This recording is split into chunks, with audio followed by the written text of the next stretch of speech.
Welcome to the CBS Eye on Money show. It's Tuesday, June 28th, and we are here trying to, I think, hold hands, Mark, but also kind of take the temperature of people. Have you felt like people are calm or not so calm about this recent downturn of the last, let's call it 10, 12 weeks? How do you think people are hanging in there in the Jill on Money, Eye on Money communities? Based on what I'm seeing in the inbox, I'm leaning not so calm.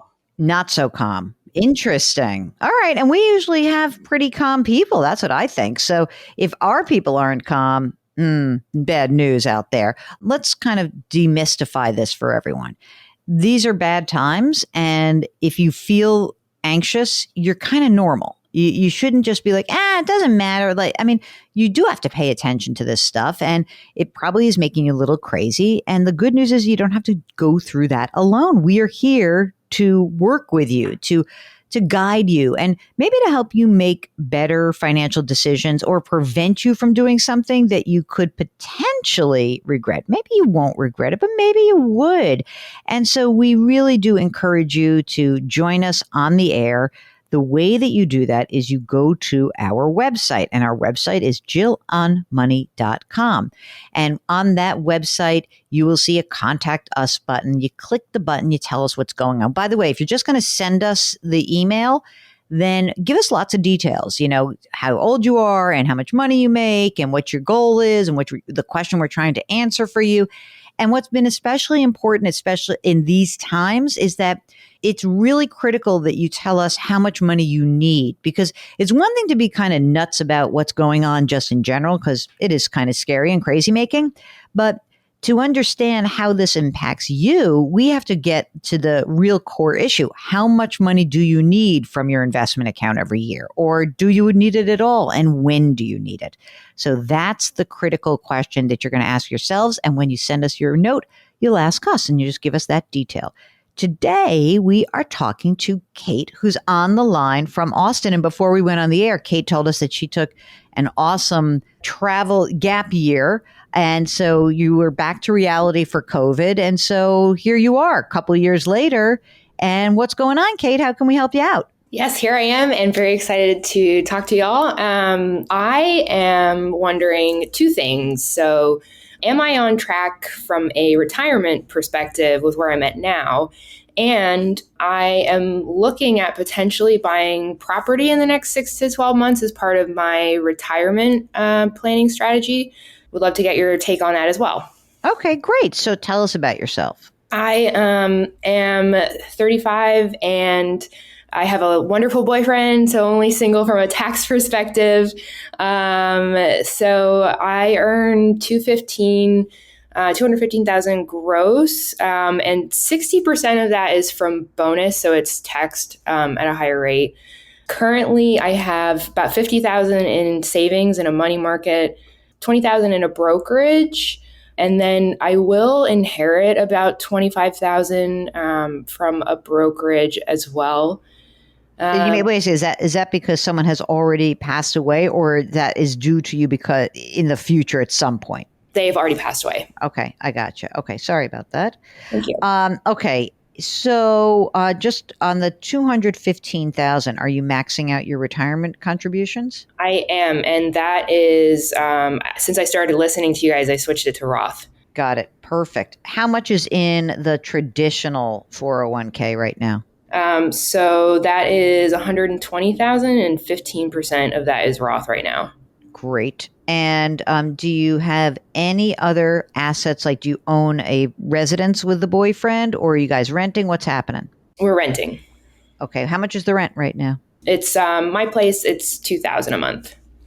And are you splitting this, or are you guys living together, or you have separate dwellings? Separate dwellings. Okay. Well, that's why you're so happy together.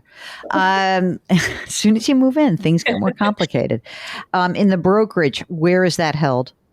I was in the process of moving most of it into an index. So it's about 50-50 securities and index. Okay. But all stock? Yes. Do you work at a place where you get company stock? I do. So I have the former long-term incentive plan. I am due to get probably $25,000 after taxes at the beginning of the year. And then I get a grant of RSUs every year. And so that matures maybe like about right now, $6,000 annually, but that'll start stacking. Okay, great. And what's this property investment? Is this a primary residence or is this rental? What are you thinking about? I'm just starting to kind of explore, but it would ultimately become an investment property that I would rent out. Potentially live in it to start. So I'm looking at either a small single family or a condo with a couple bedrooms. How much would this cost you? I can afford, I think, probably up to a $600,000 mortgage, but I'd probably be more comfortable with something between $400,000 and $500,000. To pay for that, you would have the inheritance, the long-term incentive stock, the brokerage account. So that's 20, 40, 65. So we still need some more money. Would you just blow out the money from the money market? Yeah, I'd probably do that. I mean, in 6 to 12 months, with my bonus, I'd probably be able to put minimum 30 to 60 away. Okay, well, that's good. Are you going to buy this? Let's not even call it investment property for now. Just like, you going to buy this place for yourself, or are you going to split it with a boyfriend? For myself. Are you hell bent on doing this, or are you just kind of like, maybe? Like, what's your game plan? Like, what if mortgage rates stay high, and what if affordability, like, just you can't get what you want? You're okay renting? Yeah, I am happy. I'm living well within my means. So I'd be happy to continue. I'm not so happy about the 5% rates that I'm seeing right now. So yeah, it does change the calculation. How's your cash flow right now? You mean you make a bunch of money, you put money in retirement, forgetting about the long-term incentive, those chunks of money, but like just on your income. Are you saving a bunch of money every month beyond those grants, the RSUs, as well as the long-term incentive plan? Yeah, I think I've built up this savings from after I came back from overseas in the last 18 months or so. So I can put a decent amount. It's not monthly because my base is relatively low, but every quarter I get about 15 after my contributions to my 401k. So I can put that away. So, wow, that's great. So you mean you're putting away that's when you said some around 60 grand. You could put, let's call it, I don't know, 50 to 60 grand a year away in just your excess savings, right? Yep, just in cash. That's awesome. All right. This is so easy. Are you the original question? Yes, you're on track. If you're buying the property within 6 to 12 months, it just really has to make sense. I don't kill yourself to buy something immediately. You're in a hot market. Interest rates are high. The hottest markets could start to cool. I don't know how much Austin's going to cool. Certainly is going to slow down. Are we going to see a price drop in a place like Austin? Maybe. I mean, there would have to be something going on in the economy generally that's pretty significant. And more significant than what's going on right now. And the reason I say that is that, there's so many companies that have moved down to the Austin area that it seems like it's almost like you're living in this huge university town and a huge hub town, right? For technology and other companies. So it's like this flow of people that are just sucking up all the housing inventory. So, I mean, if you find something and you want to make it work, then I think it'll be fine. I think you're very wise because you are living within your means.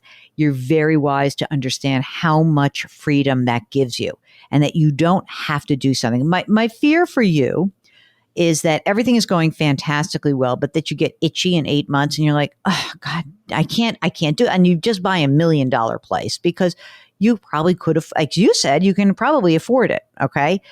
I would be really reticent to do something like that. So just be careful that you're not reaching. Again, housing market's turning over nationally. You'll be able to tell me in 6 months what's going on in Austin. And if there's some opportunity and you want to pull the trigger, and I wouldn't even think of it as investment property. I would just think I'm going to keep this property. I want to live here and see what comes next after that. Because again, if you're lucky enough and you're able to buy something and it works for you and you can stay in there for 5 or 7 or 10 years, great. Don't sacrifice because your rent is low enough right now that you can do whatever you want and you can fund lots of retirement stuff. Do you think, so you think this guy, you think it's going to be like a long-term thing? We're going to have some kids. What do you think? Yeah. Definitely. I think All it's right. really long term. All right. Just making sure. I don't want him to screw up our plans. Is he financially secure? Yes. Is he more secure? Because he already would be much more attractive to me if he were. He's a even better saver than me. Oh, I love that. Two savers. Okay. Well, this is all great. I think you are totally on track and I think you're doing a great job. And, the less complicated, the better. You're doing exactly what you should be doing. And that's it. I mean, you don't really need insurance right now. When you guys decide to have children, you'll probably avail yourself of insurance. You will maybe get a little estate planning done. And is there anything that I've left out for you? I don't think so. I was just so excited to come and talk to y'all. Thank you so much. I like that you say y'all. When people say that and they're not from the South or they're not from, the Southwest, it drives me insane. Feels like it's very natural to you. So thank you for saying that. Thank you. All right. Okay. If you've got a financial question, if you want to know whether or not you're on the right track, if you're considering buying property, why don't you give us a holler? Go to JillOnMoney.com, click the Contact Us button, and we will get your note. Give us as much information as you possibly can. Don't forget to let us know if you want to come on the air live, okay? You can follow us wherever you find your podcast. You should check out our other show. It's called Jill on Money, and we drop those episodes every single day. Here at Eye on Money, we drop episodes on Tuesdays and Thursdays, and we are distributed by Paramount Global. Mark Talercio is our quiet co-host and executive producer today because I'm trying to give him a break. And leave us a rating and a review on Apple. It helps us out. Put your hands metaphorically on someone's back. It's going to make that person feel better. It's going to make you feel better. Thank you so much for listening. We'll talk to you on Thursday.